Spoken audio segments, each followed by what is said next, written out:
talk about another podcast episode. So let me bring up Microsoft Word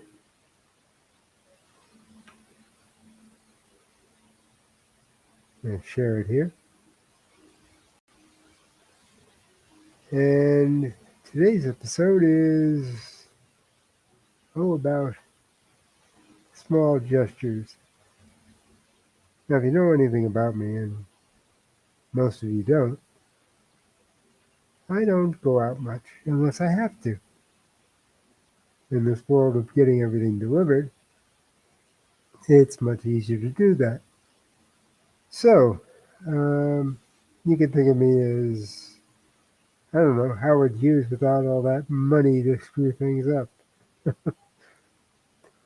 Anyway, I had to go out the other day, and it was an interesting experience because I didn't expect what happened at the end of my trip. I had to go over to the local cable store. And I went over there with a friend, and the friend was taking care of something, and I was kind of there to share information and make the whole process easier. Anyway, he was taking care of what he was needed to do at the counter, and I was sitting in the little waiting area, which actually was only about 2 feet from the counter. So both of us were interacting with the salesperson or the customer representative, but I was interacting with another group, and that's what this podcast episode is all about. So I call it the Day of the Small Gestures, and let's turn on dictation and try to get some of these words down just as they come out. They're not going to be edited. This is only a first draft, and with a first draft, you don't worry about editing a whole lot.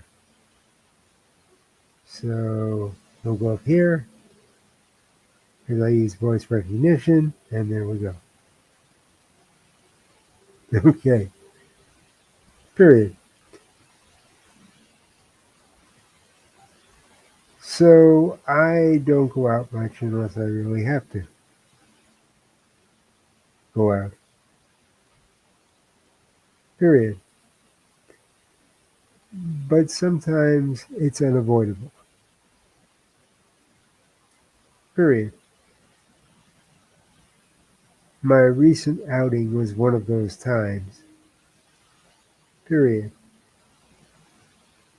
You see, I had a friend who had to do something over at the local cable store, and I had to be there to share some information.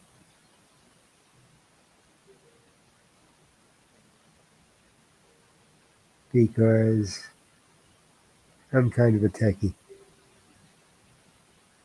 I'm kind of a techie at heart. Period. Anyway, while he was at the counter talking to the customer representative, I was sitting on a comfortable couch about 2 feet away. Period. Okay, so now what we've done is we've set up the podcast. I know there's stuff that's going to be edited out and stuff that's going to be changed, but basically we've set up the premise. But as with all of my podcasts, what eventually ends up is not what starts out. So you can expect the story to change as things go on. And that's what you're doing for your readers. you're telling them a story. Now, in this case, I'm writing this for an oral presentation. I'm going to record it. But if you're writing something, anything, whether it's that great American novel you've always wanted to write, or a blog that talks about something you're interested in, or maybe a magazine article, which is what I spent most of my professional career doing. Um, you're always writing for the reader. You're not writing for yourself. Now, you can find your own voice. It took me a few years to do that. Uh, when I first came out of college, I didn't have my voice. I had my teachers' and my professors' voices in my head. And quite frankly, it was pretty crowded. In fact, funny story, my first magazine piece, and I won't go into how I managed to obtain that job, um, but my first magazine piece was to write an article about a gaming group from England. I was living in LA and I had made a connection who publicized this group, and we arranged to meet, and I shared that arrangement with the editor of the gambling magazine on spec. And anyway, I won't go into the details of what happened. That'll be for another podcast, but another podcast episode of the Writer's Life podcast. But after the interview was over, I went home and I proceeded to write the article about this gaming group in England. And I delivered it over to the editor. And a few days later, I received the article back in the mail. Those were the days before email. I received the article back in the mail, and written across the top in the infamous red pencil that all editors keep with them at all times was the word sophomoric, underlined with an exclamation point. Now, I believed I had done everything right. I had done everything that my teachers had taught me to do at the University of Arizona. And I didn't even know what sophomoric meant. So I grabbed my handy dandy Webster's dictionary and looked up the word sophomoric. Found out in essence it meant of or relating to a sophomore in college. In other words, he was telling me that my writing wasn't professional. It was amateur. Well, when you're writing for a national magazine, you can't be an amateur, even if it's your first job. So I looked at it, and that word sophomoric kept hitting me in the face, and I decided to take a risk. I had nothing to lose. He wasn't going to run the article. And I still had a great interview. So I rewrote the article. I convinced him to let me rewrite the article. And I rewrote it the way I would have written it had I never gone to school. Now, I have to say that I'm not saying that going to school didn't teach me anything. It did. It taught me structure. It taught me how to put together a sentence that actually sounded coherent, because what I thought was good writing before was not good writing during or after I went to college. And it helped me to tighten up my writing and to make it more readable. But what it also did, because I became so ingrained with the rules that I had learned, is it made it mechanical. And structurally, it was perfect, or close to perfect. I'm not going to say perfect. But I wasn't writing for the reader, I was writing for myself. And that was the mistake. So, anyway, I sat down and rewrote the article in my voice, or my voice at the time. The voice I have now is an evolved version of that, very much evolved from that. That was kind of like baby steps compared to what it is now. And I sent it to him. And as a result, I ended up being a feature writer for that magazine and writing a column for the next 2 years. Because I showed him that I was a writer, not just regurgitating what I had learned in journalism school. Because being a writer isn't just rules and regulations. Being a writer is, again, writing for your readers, not yourself. And I hadn't done that in the first article. I had written for myself. In the second attempt at that article, I had written for the reader, and that's what he wanted to see. In fact, I left the magazine after 2 years to pursue another direction, which pretty much was the rest of my career. I became a feature writer for several magazines, specializing in celebrity profiles. Um, but 25 years later, they asked me to write an article for their 25th anniversary issue, which I was honored to do. I was kind of pleased that they had asked me. Anyway, so that's the deal. That's what you're writing for. And so we're going to get back to this article, and I'm going to tell you a little bit more about what happened that was totally unexpected.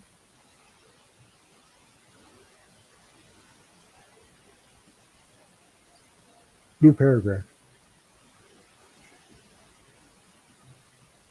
So there I was, and I was periodically answering questions while a big screen TV was in front of me,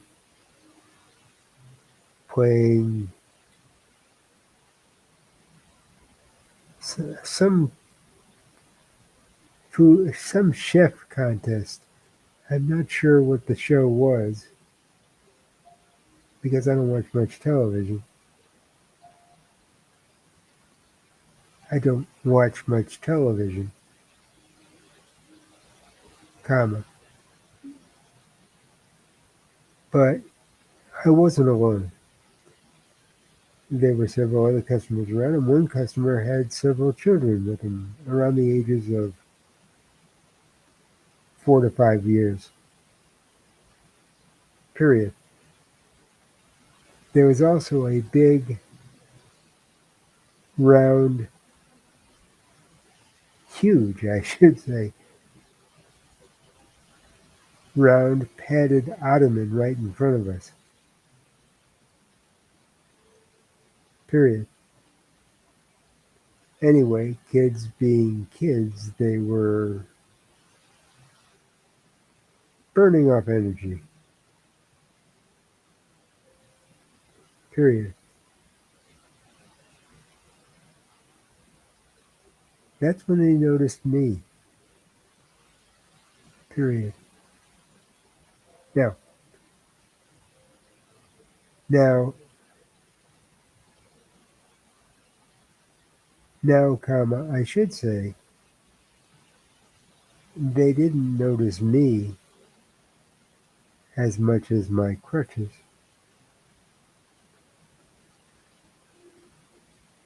Period. I'm handicapped and I need those crutches to get around.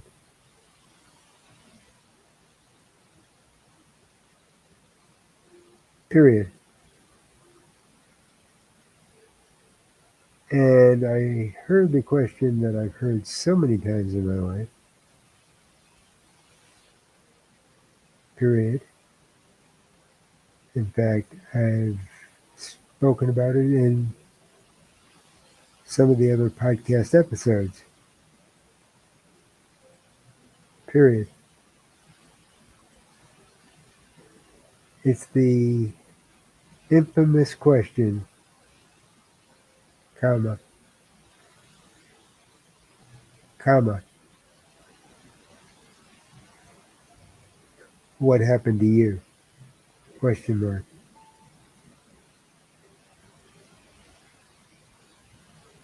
Well, comma, you can't tell 4 or 5 year olds what actually happened to you because they don't understand, and quite frankly, that's not what they want to hear.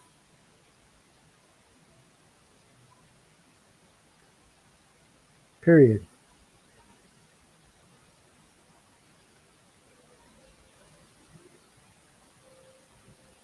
The other part of this is that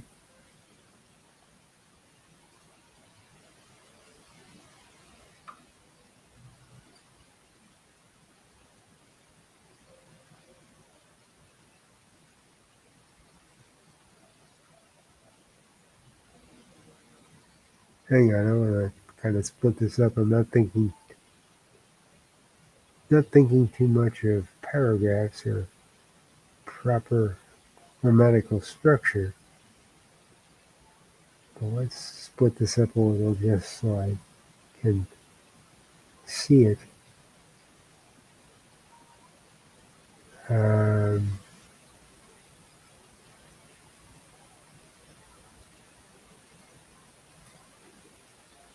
it helps me to see what I'm talking about.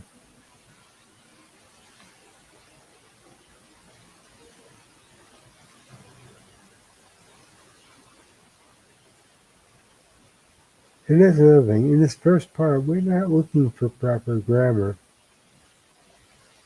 or structure or anything like that. We're just getting our thoughts down.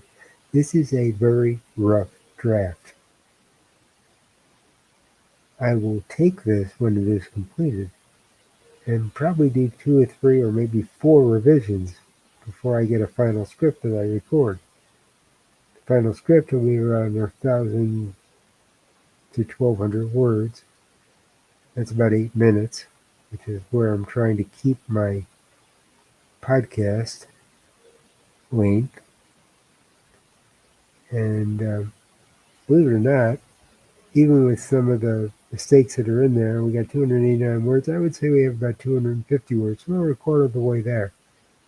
And we may not finish it in this session, but at least you'll get the idea. Okay, so back to the dictation.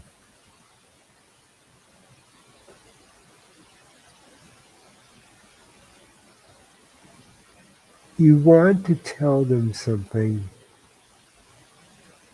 that doesn't frighten them or make them feel uncomfortable. Frighten them or make them feel uncomfortable. Period. I have a very good reason for doing this. Period. They know that I'm not like them because they can see it. Period. If I make them feel uncomfortable, comma, they will feel uncomfortable whenever they come across a similar situation. Period. Make no mistake about it, comma. They will come across similar situations. And they will either learn to avoid those people or treat them as they would treat anyone else. Period. So I looked at the small boy who asked me that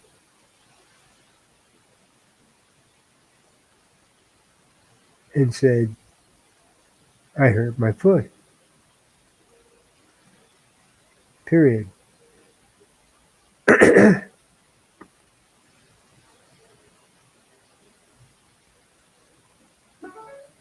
He asked the obvious question of how I hurt my foot,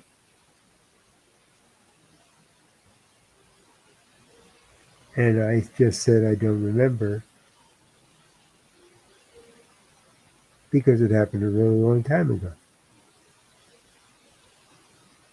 Period.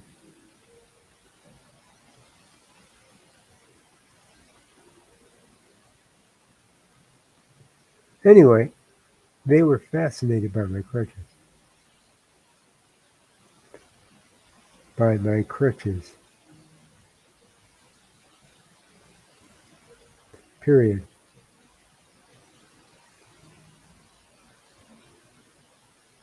They started playing with them, and I let them.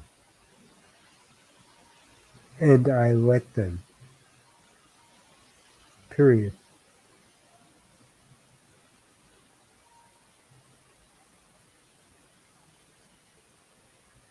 They couldn't hurt them, and more importantly, they couldn't hurt themselves. Period.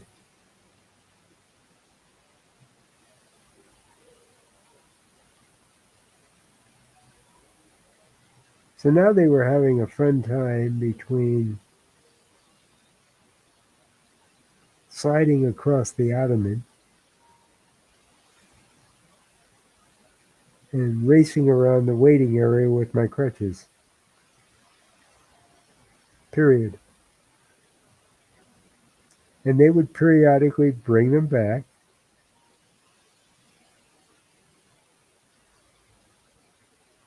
I should say one of the boys would periodically bring them back, at which point his brother would start using them. Period. They were having a good time. Period. They weren't hurting anybody or anything.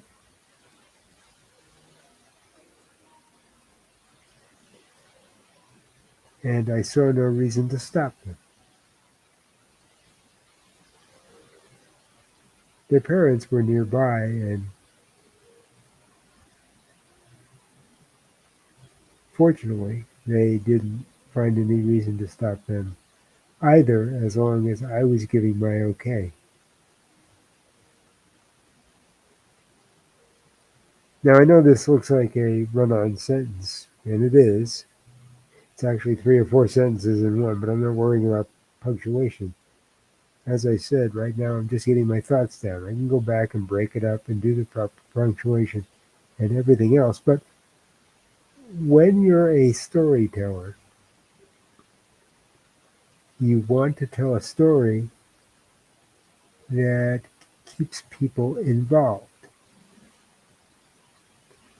And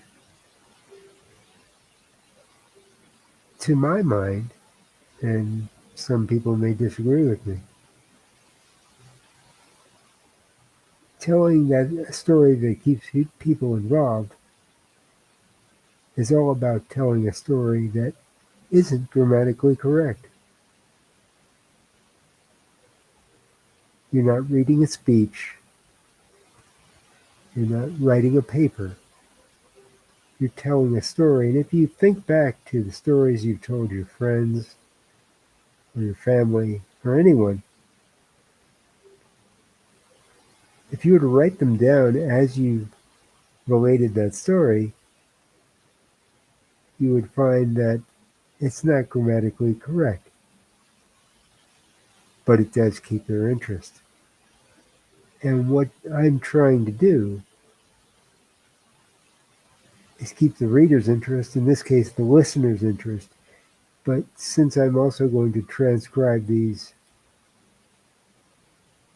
podcasts into text for the hard of hearing, it is the reader's interest. And that makes it even more difficult because I have to make the story as interesting on paper as I make it when I'm speaking, because I can't use inflection. I can't use pauses. I can't do any of that the hard of hearing would not hear. So I have to make the story interesting uh, on paper. If I can make it interesting on paper, it will be interesting in the podcast, even with inflection and pauses and the timbre of my voice and everything else that goes along with it. So, in effect, even though I'm doing a podcast, I'm writing a story. And that is basically what I'm trying to get across with Writing 101 with the writer.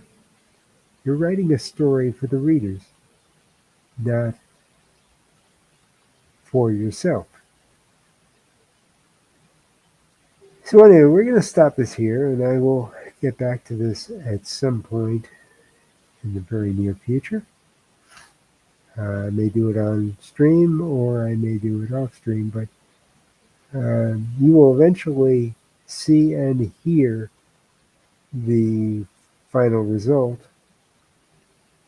by going to theyearofmylife.com and clicking on the Writer's Podcasts. This is going to be part of the Writer's Life podcast. There are 23 episodes. Let me just show you quickly what the website looks like. We'll stop sharing this. You get my big head. We'll start sharing again. And we're going to click on this and share. And here we go. And this is not what I wanted. Okay, I picked the wrong one. I picked my Patreon page. Anyway, if you go to thewriterslife.com, let's stop sharing this. We'll go back to my big head very quickly. If you go to the writerslife.com,